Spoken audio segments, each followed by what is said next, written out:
Racikan berita. Assalamualaikum warahmatullahi wabarakatuh. Uyut bersama. Ini Bung Sayuti nih, mantan salah satu Dewan Mahasiswa dulu ya, zaman perjuangan dulu ya. Mantan ya, kalau saya bilang aktivis UI pada zaman-zamannya NKKBKK ya, waktu kita ya NKKBKK. Beliau selalu di depan dengan pasukan tekniknya. Bersama Dewan. Jadi ada Bang Lukman juga ya.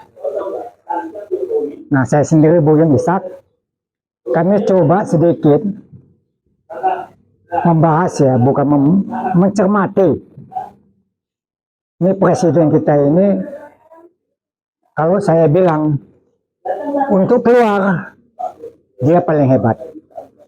Ya, apa yang dipedomankan kepada nilai-nilai sebagai negara non aktif, apa istilahnya?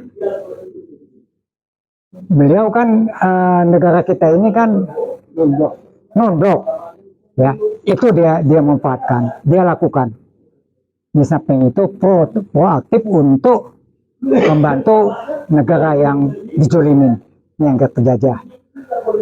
Itu dia oke banget. Tapi ada yang buat kita resah nih.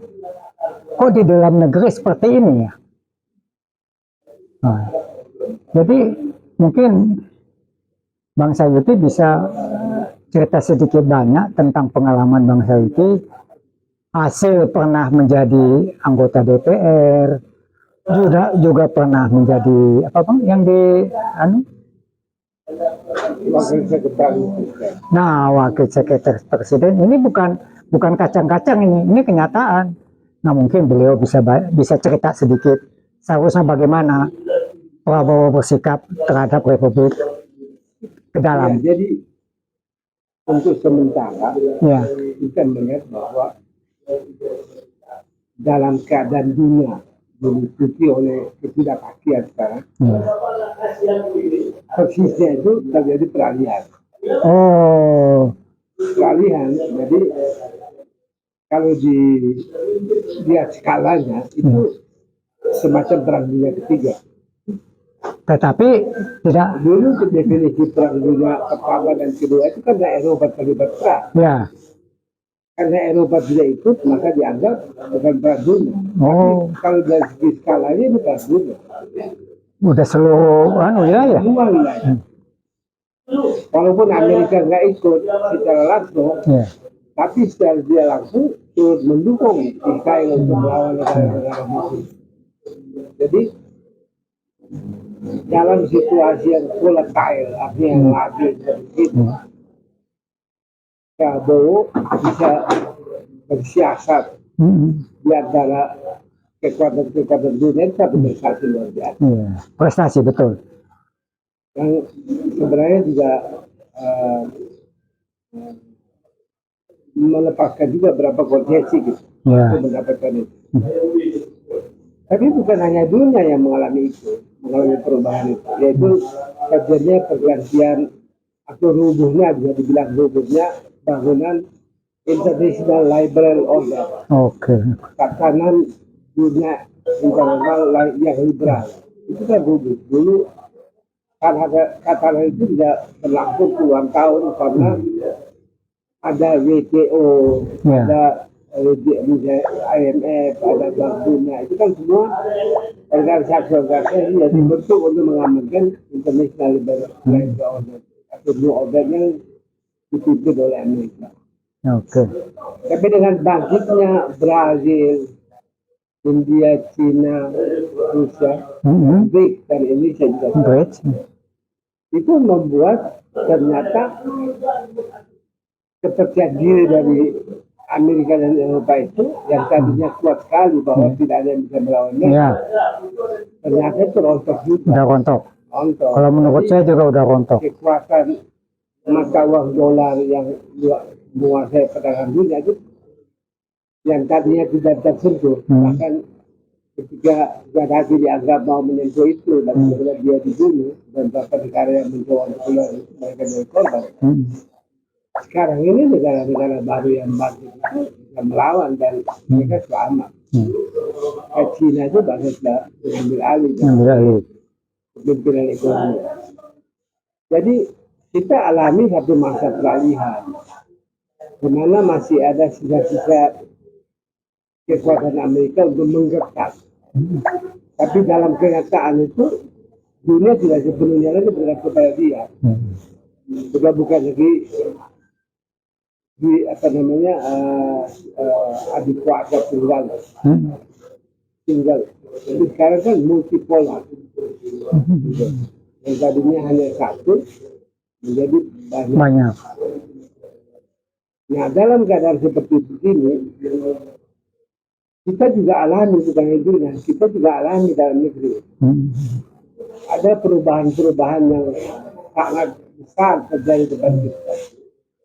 Sayangnya perubahan-perubahan yang terjadi di kalangan elit atau perubahan-perubahan para elit itu dampaknya yang memikul adalah rakyat. Yang pikul paling berat itu rakyat. Rakyat kita kasihan karena ketika pembangunan ini masih berorientasi liberal dan dikuasai oleh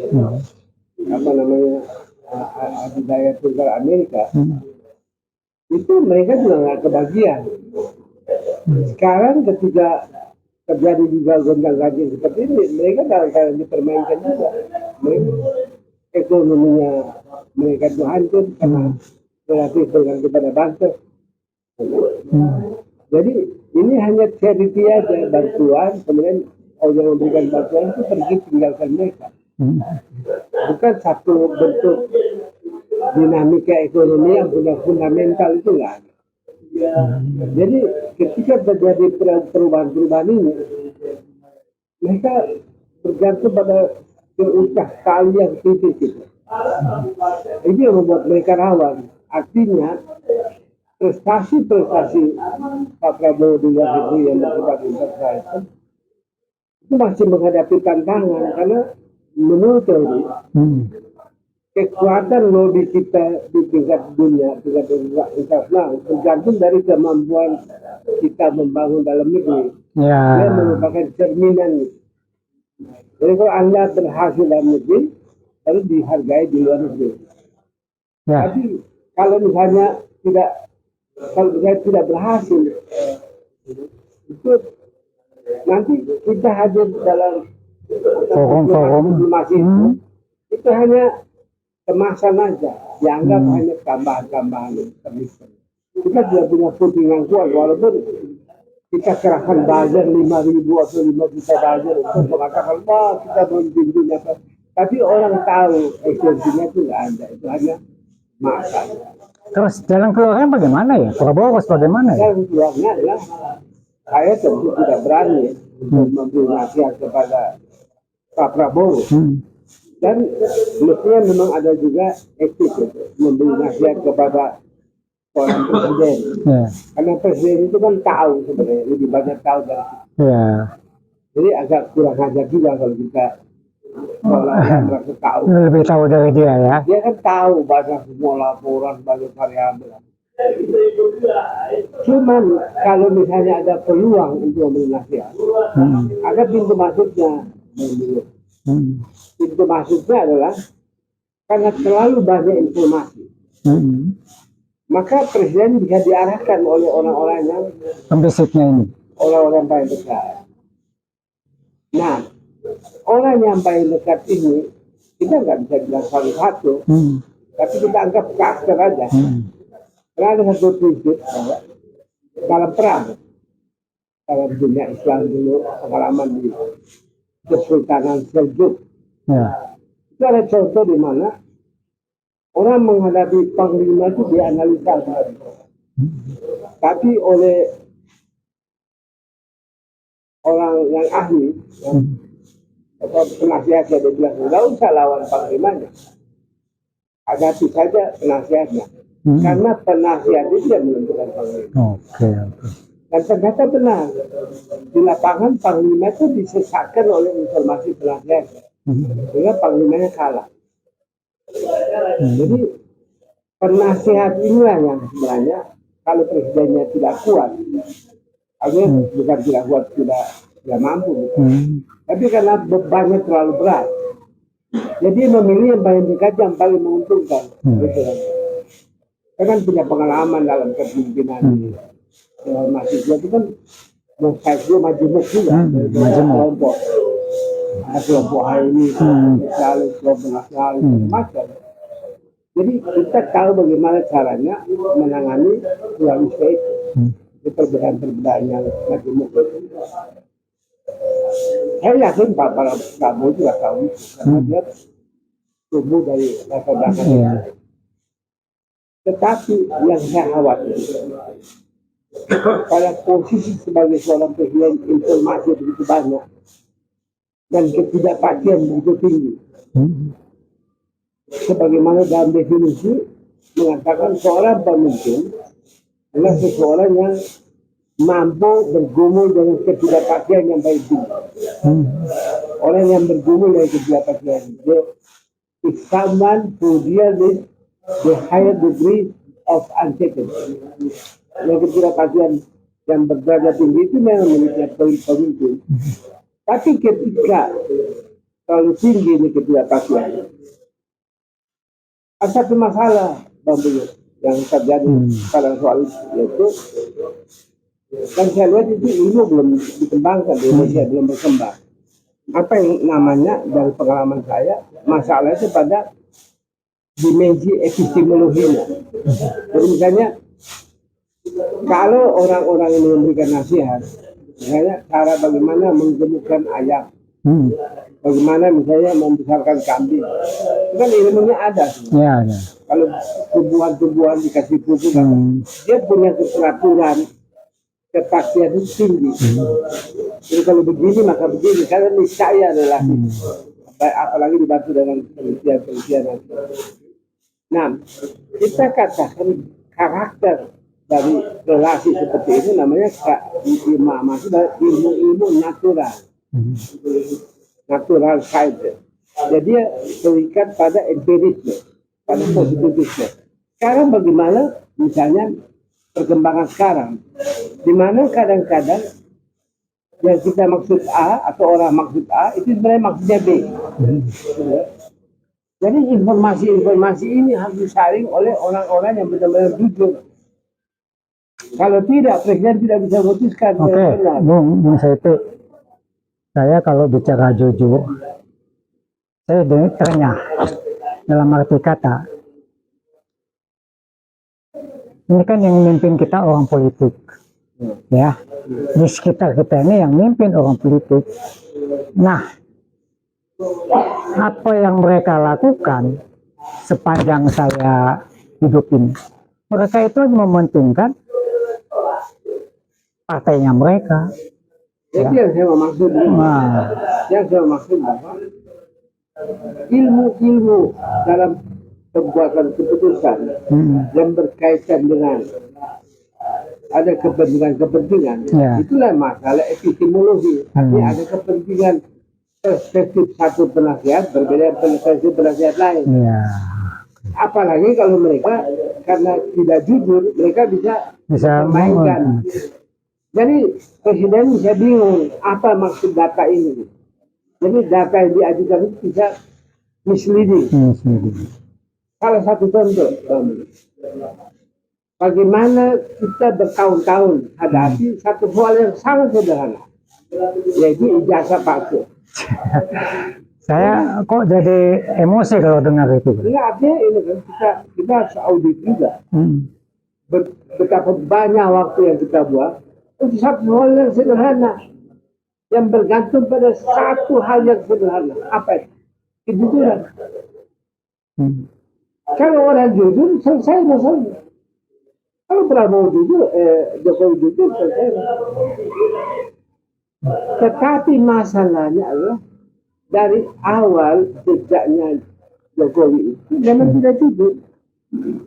Dari SMK ya kan? Hmm. Banyak kasus-kasus yang nggak usah saya uraikan. Tapi kita ambil saja. Kalau jujur datang ke aparat, memang sebenarnya terus terang ada kebutuhan waktu itu. Hmm. Satu kelompok negara atau kekuatan yang punya uang banyak, mereka meminta saya jadi presiden. Hmm. Dibikinlah ijazah untuk memenuhi kebutuhan itu. Hmm. Cerita aja. Sebenarnya saya juga nggak mau, tapi saya dipaksa atau diatur, diarahkan atau dibimbing oleh katakanlah siapa, gitulah. Rektor UGM pada waktu itu Pratiknon kan, misalnya, bahwa ini demi kepentingan nasional. Jadi terpaksa lah saya ikuti saja. Jadi dia punya alasan juga yang bisa dikemukakan bahwa ini bukan sebenarnya masalah dia, kesalahan dia. Tapi juga karena ada sumbangan dari kepentingan orang lain yang ingin supaya saya jadi presiden. Jadi sebagai alat lah ya. Saya sudah bilang sama mereka bahwa apa mungkin saya mampu? Bisa. Tapi saya nggak punya ijazah yang seperti itu. Nanti diatur misalnya kalau memang benar. Ini menarik ini pembahasan. Tapi karena tidak ada kejujuran, maka masalah tidak selesai. Nah, kita ingat pada waktu negara ini diberikan, syarat pertama yang diperdebatkan oleh para founder itu sila pertama ketuhanan yang benar. Kalau orang itu takut kepada Allah, dia tahu bahwa hidup itu bukan lagi di dunia, berapa ribu triliun pun yang dia dapat. Tapi kalau akhiratnya dia tidak dapat apa-apa alias disiksa dan minta pertanggung jawabannya nggak jelas, dia akan takut untuk berbohong. Nah, oleh para founding fathers, prinsip ini yang dibikin dasar. Nah, baru kemudian diterapkan yang namanya check and balance. Check and balance itu saling mengunci, mengimbangi, mengontrol. Nah, check and balance ini hanya bisa bekerja kalau ada wasit yang jujur. Ini wasit yang jujur, MPR ini udah dirubuhkan. Dia sama dengan lembaga lainnya, jadi nggak ada wasit.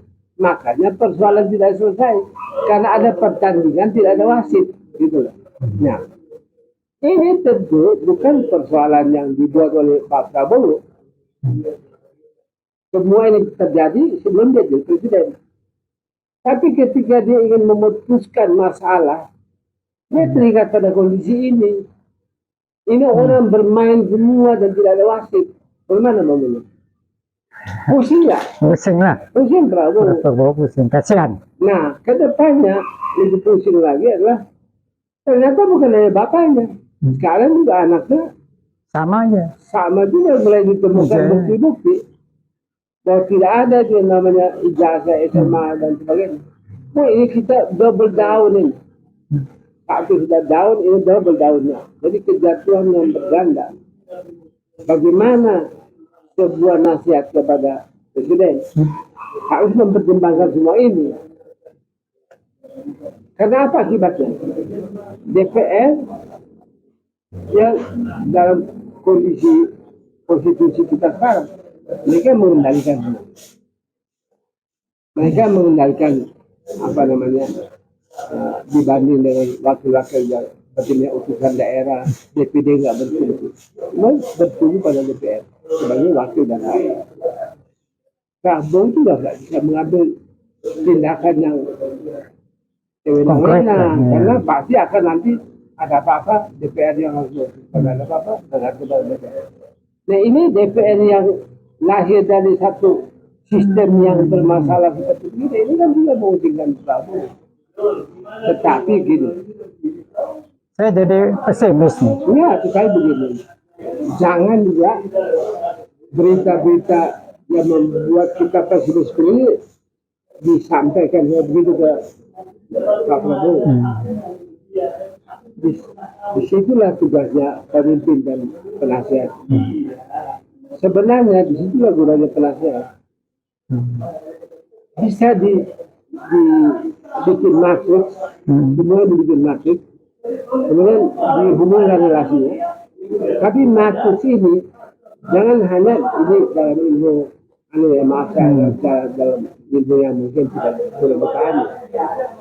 Tapi bukan hanya dimensi materialnya saja yang dihitung dalam arti itu, tapi juga spiritualnya harus dihitung, budayanya harus dihitung. Inilah mana titik-titik dalam arti itu. Nanti begitu banyak variabel namanya dalam sistem pembahasan tersebut. Tapi bisa disiasati mana yang paling determining. Beberapa unsur. Ini yang disampaikan kepada Pak Presiden. Bapak kalau tangani ini, maka ini begini. Ini. Nah, jadi masalah tidak terlalu susah. Tetapi yang saya amati, yang saya lihat, ada kesan.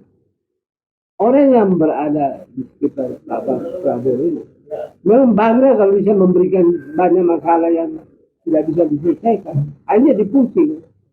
Maka tiba kepada Prabowo, ini masalah memang sudah sekali.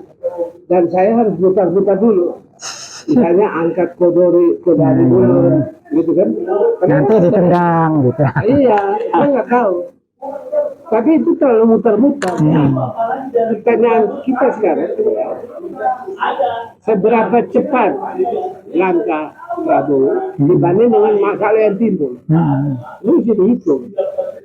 Karena kita ingat, kita lihat kalau kita kiamat peranan Menteri Keuangan ini kan tugasnya adalah ketika masalah belum selesai maka terjadi mutar-mutar air kotor di bilas ini. Ini masalah sudah timbul, maka tugasnya Menteri Keuangan adalah melakukan mitigasi akibat dari masalah ini belum cepat selesai, maka cepatlah kasih store itu duit untuk mencegah jangan terlalu masalah di sini. Pertanyaan kita adalah seberapa cepat langkah mitigasi 200 triliun ini bisa mengatasi masalah yang sekarang terjadi. Uang sudah nggak ada, masyarakat sudah hampir nggak bisa bertahan. Yang terutama yang harus dipikirin itu kelas menengahnya. Kelas menengah udah nggak ini karena kalau dari dulu kan kelas bawah selalu bisa diatasi dalam tiap 5 tahun ada bansos ada. Tapi kelas menengah, usaha-usaha menengah kecil ini nggak bisa banyak, bahkan pemerintah banyak berutang sama mereka berutang sama mereka, tidak membayar kontrak-kontrak dan dibiarkan mati aja begitu. Terutama zamannya Jokowi banyak sekali. Dan dibiarin aja begitu. Itu sesuatu yang satu saja perusahaan seperti begitu di masanya Pak Harto jadi diperlakukan seperti itu sudah diambil tindakan. Nah itu tidak boleh sama sekali mereka pilih. Oke, ini kita udah dikasih aba-aba ini. Terakhir apa pesan? Ya, testimoninya gimana nih? Saya nggak berani nasihatin. Apa sih? Karena mereka lebih tahu lah. Oke. Jadi kita aspirasi. Kita dukung aja lah ya. Ya kalau dukung ya pasti. Pasti. Wah, senang saya nih kalau dukung pasti. Iya. Ya kita berharap siapa namanya presiden kita ini lebih tegas lagi. Bisa cepat mengatasi. Iya. Masalah yang sekarang berkembang lagi. Ya, masalah bukan ijazah juga bermasalah. Ini kan diselesaikan dan tidak bisa dengan cara normal. Ya nggak bisa. Bagaimana? Nah itulah bagaimana kepemimpinannya Pak Prabowo mengatasi benar-benar. Oke, terima kasih para pendengar sekalian. Kami hanya ingin memberikan informasi, bincang-bincang saya dengan Habib kita. Beliau ini aktivis, semoga bermanfaat. Ya, amin ya. Semoga bisa memberikan pencerahan dan memberi pedoman kepada kita bagaimana kita harus sabar bersikap. Kejujuran, kebenaran, keadilan.